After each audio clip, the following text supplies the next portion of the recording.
Hi friends, welcome back to Mahabharata series episode number 35. ఇప్పుడు వరకు జరిగిన కథ. ద్రౌపదికి పాండవులకు వివాహం జరిగింది. ఆ తర్వాత సంవత్సరం పాటు ప్రశాంతంగా ద్రౌపది మహారాజు దగ్గరే పాండవులు ఉన్నారు. పాండవులు బ్రతికే ఉన్నారన్న విషయం వేగుల ద్వారా తెలుసుకున్నాడు దుర్యోధనుడు. ఎలాగైనా వాళ్ళని అంతమొందించాలని ధృతరాష్ట్రుడితో మరొక ప్రయత్నం చేశాడు. ఆ ప్రయత్నం విఫలమయ్యేలాగా భీష్ముడు కర్ణుడిని ప్రశ్నించాడు. చివరకు ధృతరాష్ట్రుణ్ణి అర్ధరాజ్యాన్ని ఇవ్వమని చెప్పి విదురుణ్ణి పాండవులు హస్తినాపురానికి రమ్మని ప్రాధేయపడ్డారు. శ్రీకృష్ణుడు అనుమతితో ధర్మరాజు, ద్రౌపది, కుంతి తన సోదరులతో సహా హస్తినాపురానికి చేరుకున్నాడు. ఆ తర్వాత ధృతరాష్ట్రుడు తన తమ్ముడి అర్ధభాగాన్ని ధర్మరాజుకిచ్చి పట్టాభిషేకుణ్ణి చేశాడు. వారిని కాండవ ప్రస్థాన్ని రాజధానిగా చేసుకొని జనరంజకంగా పరిపాలించమని కోరడంతో ధర్మరాజు తమ్ముళ్లతో, భార్యతో, తల్లితో కాండవ ప్రస్థానికి ప్రయాణమయ్యాడు. ఆ తర్వాత ఏం జరిగిందో తెలుసుకోవాలనుకుంటే ఈ వీడియోని స్కిప్ చేయకుండా లాస్ట్ వరకు చూడండి. అందరి అనుమతితో ధర్మరాజు తమ్ముళ్లతో, భార్యతో, తల్లితో కాండవ ప్రస్థానికి ప్రయాణమయ్యాడు. శ్రీకృష్ణుడు ఇంద్రుణ్ణి పిలిపించాడు. పాండవులకు రాజధాని నగరం నిర్మించి ఇవ్వమని అడిగాడు. ఇంద్రుడు దేవశిల్పి మయునికి ఆ పని అప్పచెప్పాడు. దేవశిల్పి మయుడు ఇంద్రప్రస్థము అనే విలాసవంతమైన ఒక మహానగరాన్ని నిర్మించాడు. వ్యాసుడు శ్రీకృష్ణుడి అనుమతితో ధర్మరాజు సోదరులు ద్రౌపది సమేతంగా నగర ప్రవేశం చేశాడు. తనకు లభించిన అర్ధరాజ్యాన్ని జనరంజకంగా పాలిస్తున్నాడు. ధర్మరాజు పట్టాభిషేకం అనంతరం శ్రీకృష్ణుడు ద్వారకా నగరానికి వెళ్ళిపోయాడు.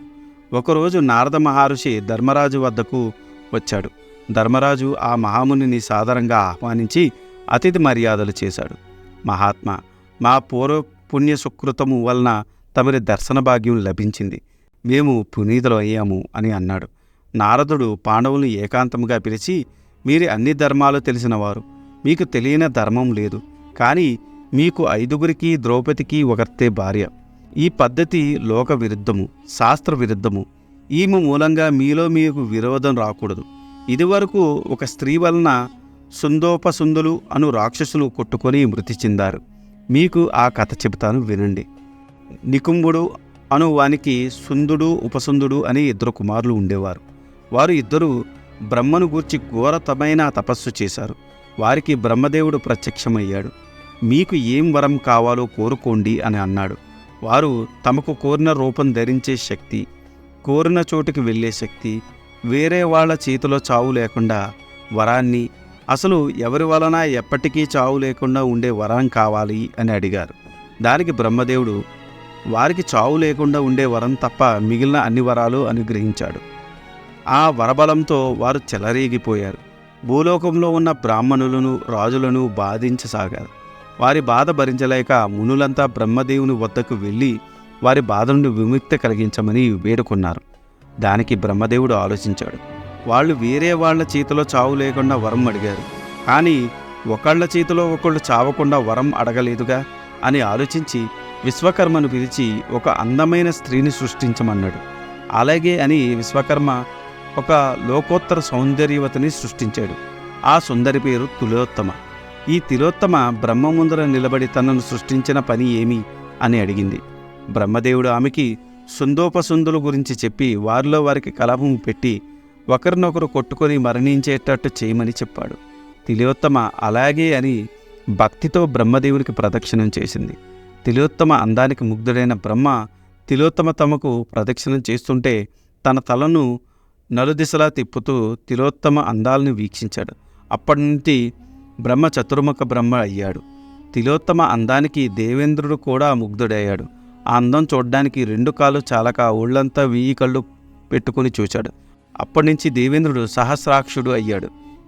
ఆ ప్రకారం అందరినీ మోహితులను చేసిన తిలోత్తమ సుందోపసుందుల వద్దకు వెళ్ళింది. తిలోత్తమను చూసిన సుందోపసుందులు కామమోహితులు అయ్యారు. ఇద్దరూ తిలోత్తమను కామించారు. తిలోత్తమ నాది అంటే నాది అని చెరువక చేయి పట్టుకొని లాక్కున్నారు.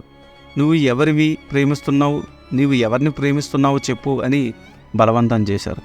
దానికి తిలోత్తమ, నేను మీలో ఎవరిని ప్రేమించాలో నిర్ణయించుకోవాలంటే మీలో మీరు యుద్ధం చేయండి. మీలో ఎవరు గెలుస్తారో నేను వారిని ప్రేమిస్తాను అని చెప్పింది. వారిలో విచక్షణ జ్ఞానం నశించింది. ఇద్దరూ ఆ స్త్రీ కోసం ఒకరినొకరు యుద్ధం చేసుకున్నారు. ఇద్దరూ బలవంతులే కాబట్టి ఒకరి చేతిలో ఒకరు చచ్చారు. కాబట్టి ఎంతటి మిత్రులైనా ఎంతటి ధైర్యవంతులైనా స్త్రీల కారణంగా విరోధం పొందుతారు అని చెప్పాడు నారదుడు. నారదుడి మాటల్లో అంతరార్థం గ్రహించారు పాండవులు. వారిలో వారు ఒక నియమం పెట్టుకున్నారు.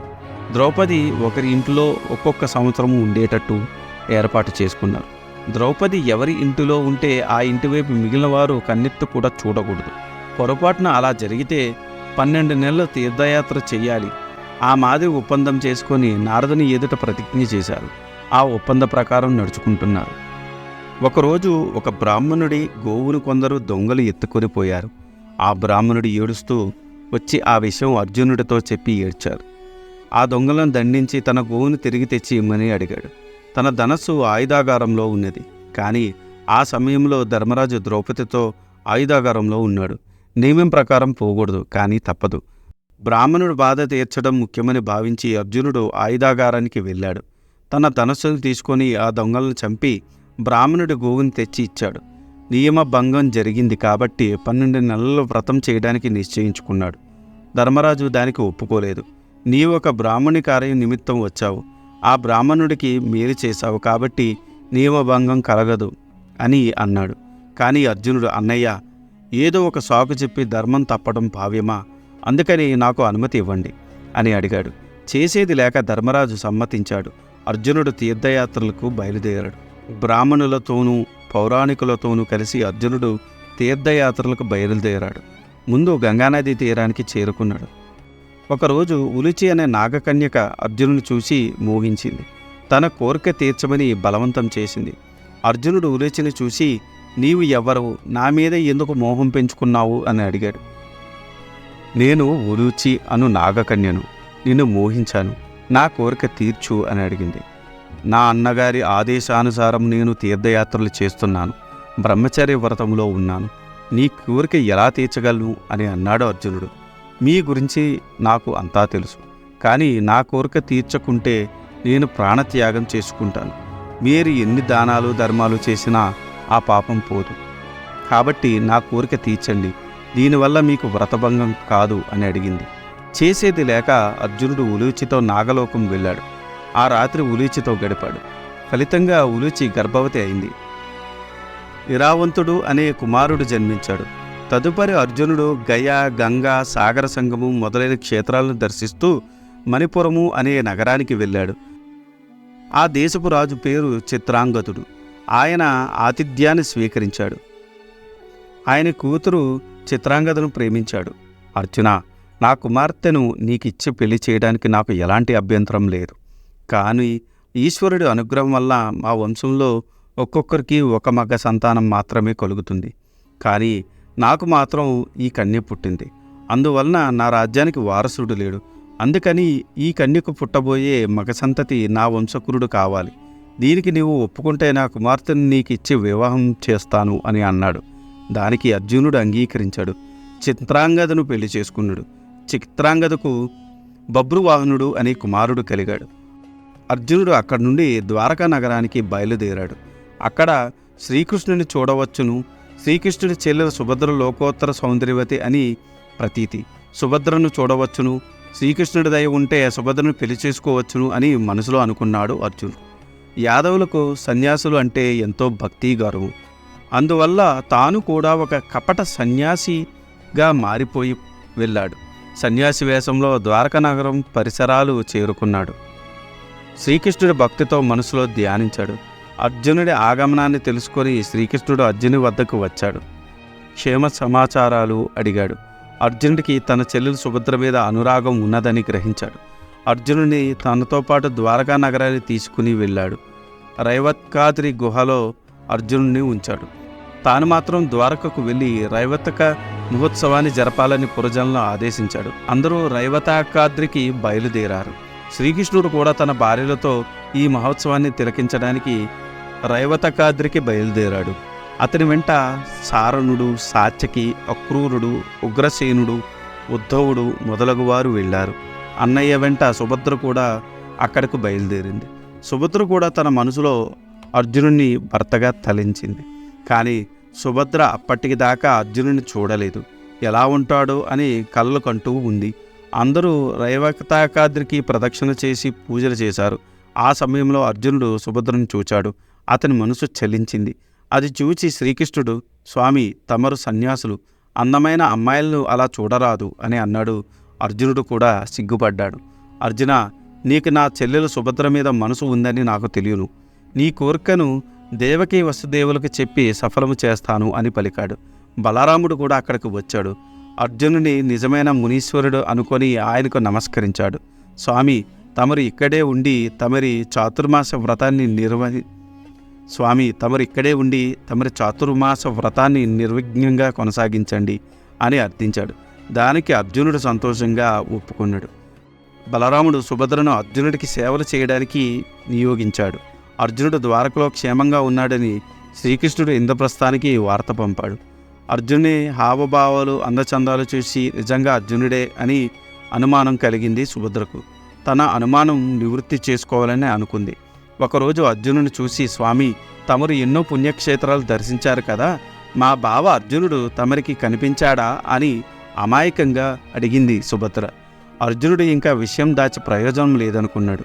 నేనే అర్జునుడును అని యతి రూపం తీసి యథార్థ రూపంలో కనిపించాడు. సుభద్ర ఆనందానికి అవధుల్లేవు. తన చిరకాల కోరిక నెరవేరుతున్నందుకు సిగ్గుతో పులకించిపోయింది. అర్జునుడు సుభద్రను గాంధర్వ విధి వివాహం చేసుకుందామన్నాడు. కానీ సుభద్ర ఒప్పుకోలేదు.